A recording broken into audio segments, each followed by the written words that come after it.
So heto nga mga paps, matapos nga ang makasaysayang concert sa Sablayan Mindoro ng Elias JTB Band, kung saan libo-libo ang dumagsa at sabay-sabay nakisabay sa reggae vibe ng Elias JTB Band.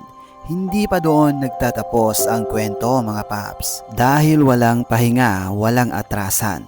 Madaling araw, bandang 3 AM na mga paps, diretso agad ang biyahe ng buong grupo papuntang Batarasan, Palawan. Isipin nyo yun mga paps ha, halos 20 oras na biyahe. Pagod? Syempre naman mga paps, ramdam ang pagod. At oo yan. Pero mas mangingibabaw ang determinasyon. Determinasyon na maikot ang buong Pilipinas. Determinasyon na maihatid ang reggae vibes, saya at mensahe mula Luzon, Visayas, Mindanao at pati na rin sa buong mundo.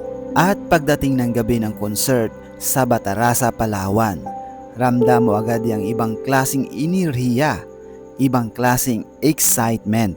Bago pa man lumabas ang banda, nag-ingay na ang venue. Punong-puno, sigawan, hiyawan, parang bawat tibok ng puso ng tao. Sabay-sabay mga paps.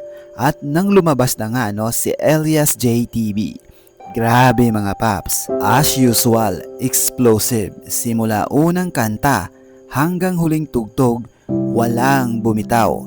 Kahit tapos na ang show mga paps, hanggang sa paglakad, hanggang sa sasakyan, nasusundan pa rin si Uwahay. Ganon kalakas ang koneksyon. Hindi lang basta concert, hindi lang basta tugtugan.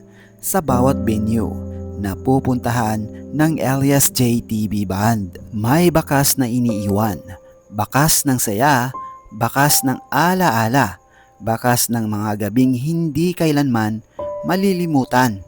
At para sa lahat ng mga sulit uwahay dyan, ang mga gabing ito, ang mga kantang ito, ang mga sigawang ito, forever na nating dadalhin sa alaala. Dahil ito ang kwento ng banda na hindi sumusuko, hindi napapagod at patuloy na naglalakbay para sa musika, para sa tao, para sa reggae. Elias JTB Band. Tuloy-tuloy lang mga paps. So ayan mga paps, at kung nakaabot ka naman sa dulo ng video ito, baka naman mga paps, paki-like at comment na rin kung ano ang masasabi nyo. And pa-share na rin mga paps para mas marami pang makapanood na mga sulit uwahay, Luzon, Visayas at Mindanao, at sa lahat po ng mga OFW. Stay safe, stay healthy, and God bless. Nga pala mga paps, special mention ko lang si Tita Luisa, isang sulit uwahay from San Francisco, USA. Maraming salamat.